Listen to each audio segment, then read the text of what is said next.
Hello and welcome. आप देख रहे हैं ख्याल आपका और मैं हूं आपके साथ गुंजन मित्तल। आपका एक बार फिर से स्वागत करती हूं आपके अपने हेल्थ शो में, जिसका मकसद है आपको हेल्थ से जुड़ी हर जानकारी देना। आज हम बात करेंगे महिलाओं में थायराइड के बारे में। महिलाओं में थायराइड की समस्या बेहद आम है, लेकिन प्रेगनेंसी के दौरान थायराइड की समस्या यानी कि अनबैलेंस थायराइड लेवल माँ और बच्चे दोनों के स्वास्थ्य को प्रभावित करता है। साथ ही थायराइड की वजह से महिलाओं को कंसीव करने में भी काफ़ी दिक्कतें आती हैं, इसलिए इसका इलाज समय पर कराना बहुत ज़रूरी है।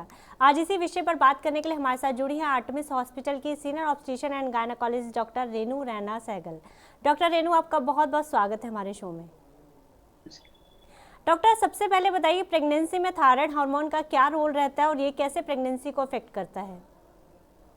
सबसे पहले हम ये देखेंगे कि थायराइड होता क्या है। ओके। थायराइड एक छोटा सा ग्लैंड है जो हमारे नेक में इस लेवल पे रहता है, और उससे जो हार्मोन सिक्रेट होता है उसका बहुत सारा फंक्शन होता है।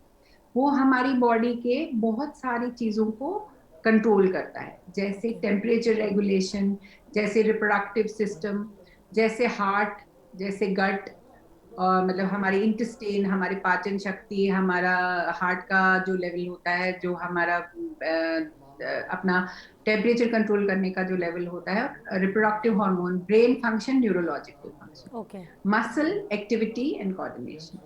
तो इसके थोड़ा सा भी गड़बड़ होने से ये सब चीजें अफेक्ट हो सकती है। जी। तो अगर हम थायराइड प्रेगनेंसी में अगर गड़बड़ होता है तो मदर को जो असर पड़ता है वो तो है ही है, लेकिन उसके साथ साथ उसके बेबी को भी असर पड़ सकता है। इसलिए प्रेगनेंसी में थायराइड का बहुत अच्छा, very strict and very tight control होना बहुत जरूरी है। ओके। डॉक्टर, ये भी बताइए कि प्रेगनेंसी में थायराइड होने के या पहले से ही किसी को थायराइड की प्रॉब्लम है, वो कंसीव कर गई है लेडी, तो उसमें सिम्टम्स क्या होते हैं थायराइड के? देखिए, थायराइड के सिम्टम्स बहुत वेरिड होते हैं। किसी किसी को अगर ज्यादा थायराइड लेवल बढ़ा हुआ नहीं है तो हो सकता है उसे कोई भी सिम्टम नहीं हो। ओके। जब तक हम ओवर्ट सिम्टम्स पे आते हैं तब तक थायराइड लेवल काफी बिगड़ गया होता है। तो इसीलिए हमें एक सब क्लिनिकल लेवल पे भी प्रेगनेंसी में थायराइड को कंट्रोल करना पड़ता है। लेकिन इसके अलावा थायराइड के सिम्टम्स हो सकते हैं टायर्डनेस, फॉरगेटफुलनेस, पैल्पिटेशन होना, बहुत ज्यादा ठंड लगना या बहुत ज्यादा गर्मी लगना, वेट बढ़ना या वेट बहुत जल्दी घट जाना, आपको एंजाइटी लेवल या ट्रेमर्स जिसमें हाथ कप कप आते हैं वो हो सकते हैं, और पाचन शक्ति में आपको कॉन्स्टिपेशन हो सकता है या डायरिया हो सकता है। आपको प्रेगनेंसी कंसीव करने में भी प्रॉब्लम हो सकता है। ओके। ये भी बताइए कि प्रेगनेंसी में थायराइड से कौन सी समस्या हो सकती है? क्या इससे डिलीवरी के समय भी किसी तरह की दिक्कत हो सकती है? प्रेगनेंसी में अगर थायराइड बिगड़ा हुआ हो तो बच्चे पे असर हो सकता है। बच्चा कम वेट का, जिससे हम स्मॉल फॉर जेस्टेशनल एज या इंट्रायूट्राइन ग्रोथ रिटार्डेशन बोलते हैं, वो हो सकता है। बच्चे का वजन कम हो सकता है। आपको बच्चे के आसपास का फ्लूइड भी इफेक्ट हो सकता है। बच्चे के ब्लड फ्लोज जो होते हैं प्लेसेंटा, वो इफेक्ट हो सकता है। मदर को हाई ब्लड प्रेशर होने का रिस्क हो सकता है। प्री टर्म डिलीवरी होने का रिस्क हो सकता है, मतलब बच्चा समय से पहले पैदा हो। और जब बच्चा डिलीवर होता है तो उसको ब्रीथिंग डिफिकल्टी या सांस लेने में दिक्कत होने का प्रॉब्लम हो सकता है। और कुछ बच्चों को शायद जॉन्डिस होने का भी रिस्क हो सकता ओके। तो कौन कौन कौन से लेवल पे इसके टेस्ट करवाए जाते हैं? जब एक तो हमें एक्चुअली थायराइड तब टेस्ट करना चाहिए जब हम प्रेगनेंसी प्लान ही कर रहे हैं। मतलब ओके। प्लान करने से पहले आपको थायराइड बहुत अच्छा कंट्रोल्ड थायराइड लेवल होना चाहिए। ओके। तो अगर आप प्रेगनेंसी प्लान कर रहे हैं तो थायराइड हार्मोन को जांचना बहुत जरूरी है, और उसको एक नॉर्मल रेंज, जो प्रेगनेंसी में शेड्यूल्ड रेंज है, उसमें लाना जरूरी है, जो कि डिफरेंट होती है, जो नॉर्मल लोगों से डिफरेंट होती है। प्रेगनेंसी में जो रेंज हमें थायराइड की चाहिए होती है वो अलग होती है, तो उस रेंज में लाना चाहिए। और अगर आपने प्रेग्नेंट होने से पहले टेस्ट नहीं कराया ओके। तो हम ये एडवाइस करते हैं, as soon as you get pregnant, as soon as you come to a doctor, तो आपको वो एकदम से उसी टाइम पे फर्स्ट टेस्ट आपका, जो बाकी सारे टेस्ट होंगे उनके साथ आपका थायराइड लेवल भी चेक किया जाएगा। और अगर उसमें कहीं भी कोई एबनॉर्मेलिटी आती है तो आपको मेडिसिन भी दी जाएगी। ओके। इसी वजह से आजकल प्री प्रेगनेंसी काउंसलिंग का ट्रेंड काफ़ी बढ़ता जा रहा है ताकि। बहुत ज्यादा जी। जरूरी है, बहुत ज्यादा जरूरी है। और इसलिए भी जरूरी है कि इंडिया में, भारतवर्ष में थायराइड का डिसऑर्डर वेस्टर्न कंट्रीज से काफी ज्यादा है। जी। अगर वहां पे प्रिवेलेंस रेट अबाउट, वो बोलते हैं कि 0.5 to 3.5 है, लेकिन हमारे कंट्री में प्रेवलेंस रेट 4 to 11% है। जी। मतलब 10 में से 1 पर्सन को थायराइड का प्रॉब्लम हो सकता जी, और इसमें काफ़ी सारी आपकी समस्याएं भी सॉल्व हो जाती है ताकि आप हेल्दी प्रेगनेंसी को है। कंसीव प्रेगनेंसी कर प्लान पाए। कर जी सकते जी। हैं, बिल्कुल। डॉक्टर, जैसा कि आपने बताया कि थायराइड की वजह से कंसीव करने में प्रॉब्लम आ सकती है, तो क्या वजह होती है कि थायराइड की वजह से कंसीव करने में प्रॉब्लम आती है और इसको ट्रीट कैसे किया जाता है? जैसे मैंने आपको बताया कि थायराइड का लेवल रिप्रोडक्टिव ऑर्गन्स को भी इफेक्ट करता है। ओके। और थायराइड लेवल, हमारा शुगर लेवल और हमारा स्त्री के हार्मोन लेवल्स बहुत इंट्रिकेटली आपस में जुड़े रहते हैं, ओके। मतलब एक दूसरे पे डिपेंडेंट रहते हैं। तो इसलिए जैसे आजकल पॉलिसिस्टिक ओवरी सिंड्रोम भी बहुत होता है, आपको पता है। जी। तो ऐसी लड़कियों को भी थायराइड होने का रिस्क बहुत ज्यादा होता है। तो थायराइड ग्लैंड से एक तो आपको अगर एबनॉर्मल है तो प्रेग्नेंट होने में दिक्कत हो सकती है। हम्म। और अगर आप कंसीव कर रहे हैं, कर लिया है और थायराइड बिगड़ा हुआ है, तो मिसकैरेज के रेट्स भी बहुत हाई। ओके। तो प्रेग्नेंट लेडीज़ में किस तरह का थायराइड ज़्यादा पाया जाता है और इसका फिर ट्रीटमेंट कैसे किया जाता है होल प्रेगनेंसी? हमें पहले ये समझना है कि थायराइड किस तरह का होता है। एक हम बोलते हैं कि थायराइड हाइपर थायराइड, जी। जिसमें थायराइड हार्मोन जरूरत से ज्यादा सिक्रीट होता है। हम्म। और एक होता है हाइपोथायराइड, जो जिसमें कि हमारा थायराइड लेवल एसेंशियल जितना है उतना सिक्रीट नहीं होता है। हम्म। तो प्रेगनेंसी के टाइम पे यूजुअली हाइपोथायराइड जो डिजीज है वो ओके। ज्यादा होता है। और ये यूजुअली ऑटो इम्यून होता है, ओके। मतलब अपनी ही बॉडी के कुछ प्रोडक्ट्स आपके थायराइड हार्मोन को डिस्ट्रॉय करते हैं और ओके। हार्मोन को कम करते हैं, जिसको हम यूजुअली हाशिमोटोस थायरोइडाइटिस बोलते हैं। और उसकी वजह से प्रॉब्लम आ सकता है, मतलब आपकी थायराइड एंटीबॉडीज ज्यादा होती हैं और इस वजह से थायराइड ग्लैंड डिस्ट्रॉय होता है और थायराइड हार्मोन कम होता है। ओके। तो ये टाइप का thyroid disease is more common in pregnancy. Okay. Delivery के बाद एक और टाइप का थायराइड डिसऑर्डर होता है जिसको हम पेरीपार्टम या पोस्टपार्टम थायरोइडाइटिस बोलते हैं। जी। पोस्टपार्टम थायरोइडाइटिस एक अलग किस्म का प्रॉब्लम है, जिसमें थायराइड ग्लैंड का इन्फ्लेमेशन होता है, उसमें भी थायराइड एंटीबॉडीज आती हैं। थायराइड ग्लैंड का इन्फ्लेमेशन होता है तो सडनली आपका थायराइड लेवल बढ़ जाता है। बट यूजुअली ये जो टाइप ऑफ थायराइड डिसऑर्डर है 80% लोगों में अननोटिस चला जाता है और 8 से 12 हफ्ते डिलीवरी के बाद ठीक हो जाता है। ओके। लेकिन 20% में कुछ थायराइड प्रॉब्लम रह सकता है। ओके। डॉक्टर, ये आपने मगर जी, सॉरी, आपने जैसे कि एक स- हाइपरथायरॉइड भी प्रेगनेंसी में हो सकता है, दो उसका चांसेस थोड़ा कम होते हैं। ओके। मतलब हाइपोथायरॉइड ज्यादा होता है और हाइपरथायरॉइड और ज्यादा हार्मोन सिक्रीट होना कम रहता है प्रेगनेंसी में। बट उसका प्रेवलेंस अबाउट 2% के आसपास रहता है प्रेगनेंसी में, अगर ओके। हम। तो जैसा कि आपने कहा कि प्रेगनेंसी में थायराइड लेवल अलग होते हैं, तो कितना होना चाहिए थायराइड लेवल? जैसे जो हम नॉर्मल पीपल हैं उसमें टीएसएच लेवल अगर हम देखें तो यूजुअली 5 के आसपास का टीएसएच लेवल नॉर्मल माना जाता है।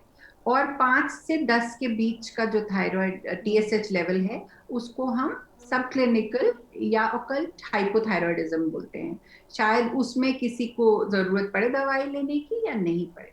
ओके। बट प्रेगनेंसी में जो टारगेट लेवल होता है, जो पहले 12 हफ्ते जो टारगेट लेवल होता है टीएसएच का, जी। वो होता है 0.2 टू 2.5।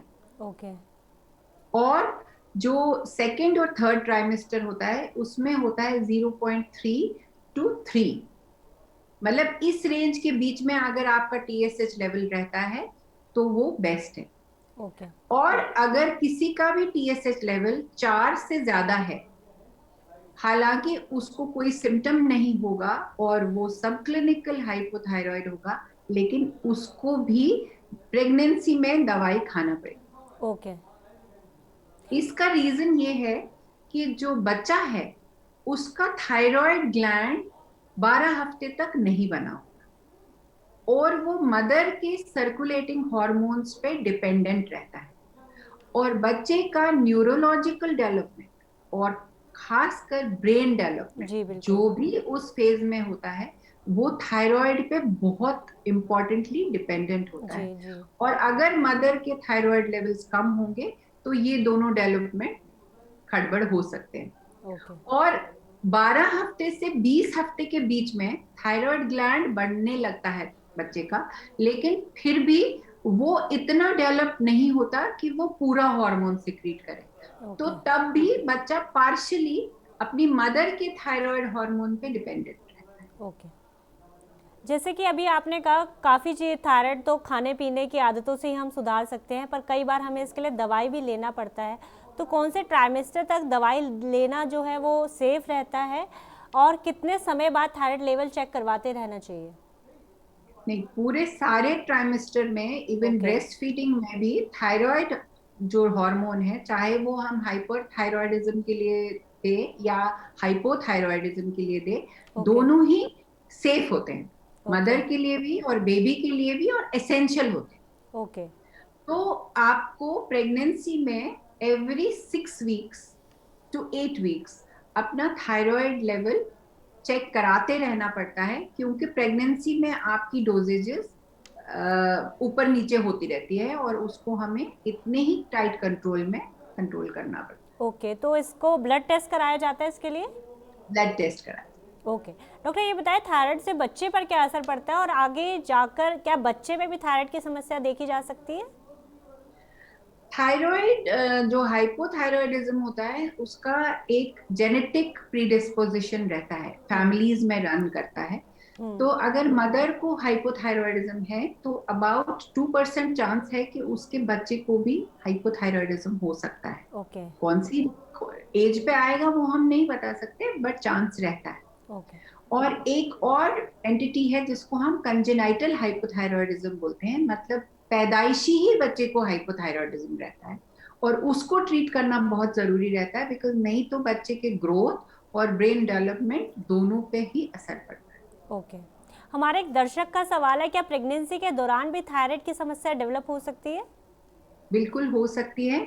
इसलिए हम यूजुअली तो रेकमेंडेशन है कि एक बार आप चेक कर लो, बट यूजुअली आप देखोगे कि आपके ऑब्स्टेट्रिशियन मिनिमम 2 बार आपका लेवल चेक करते हैं, जी। एक फर्स्ट ट्राइमेस्टर में और समवेयर अराउंड 26 और 28 वीक्स, जस्ट टू सी कि प्रेगनेंसी में थायराइड तो नहीं बना, क्योंकि प्रेगनेंसी में ऑटो इम्यून डिजीजेस हो सकते हैं।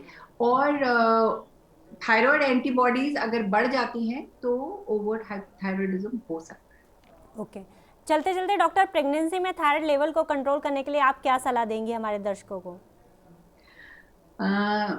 देखिए, खाने पीने से दो हम बहुत सारी चीजें बोलते हैं, जी। लेकिन उससे थायराइड के लेवल्स को आप बहुत ज्यादा कंट्रोल नहीं कर सकते। थायराइड डायबिटीज के जैसा नहीं होता कि आप उसको खाने पीने और वर्जिश से ठीक करेंगे। थायराइड को कंट्रोल करने के लिए आपको रेगुलरली हार्मोन की दवाई जैसे आपको बोली गई है वैसे ही लेनी पड़ेगी। इम्पॉर्टेंट हाइपोथायराइडिज्म में ये रहता है कि आप उस दवाई को ढंग से लें। यूजुअली लोग बाग, सबको पता होता है कि वो अर्ली मॉर्निंग आपको दवाई खानी है, but most of the people, उनको ये पता नहीं होता कि थायराइड की दवाई खाली पेट खानी है। बिल्कुल खाली पेट आपको, आपने 6 से 1 घंटे का फास्टिंग होना चाहिए तब थायराइड दवाई खानी है। ओके। और थायराइड की दवाई खाने के बाद आधे घंटे तक आपको कोई और दवाई या कोई और खाना नहीं खाना है। ओके। नहीं तो उसका असर कम हो जाता है या खत्म हो जाता है। That okay. Is one thing. और जो हम बाकी चीजें बोलते हैं थोड़ा बहुत खाने में, कि आप जो ब्रोकली, कॉलीफ्लावर, कैबेज, सोया प्रोडक्ट्स ये थोड़ा कम खाएं, उससे थोड़ा बहुत आप फर्क पड़ सकता है। बट ओवरटली बहुत ज्यादा, उतना ज्यादा हम लोग खाते भी नहीं है और ये चीजें, और उतना फर्क भी उससे बहुत पड़ता है। ओके डॉक्टर, आपका बहुत बहुत शुक्रिया हमारे साथ जुड़ने के लिए और हमारे तमाम सवालों का जवाब देने के लिए। Thank you so much doctor. Thank you so much for having me. तो जैसा कि डॉक्टर ने बताया कि प्रेगनेंसी प्लान करते समय और प्रेगनेंसी के दौरान आपका थायराइड लेवल कंट्रोल में होना चाहिए, वरना बड़े थायराइड की वजह से आपकी प्रेगनेंसी में काफ़ी कॉम्प्लिकेशंस आ सकती हैं। आज के लिए बस इतना ही, हमें दीजिए इजाज़त। हम कल फिर हाजिर होंगे हेल्थ से जुड़ी नई जानकारी के साथ।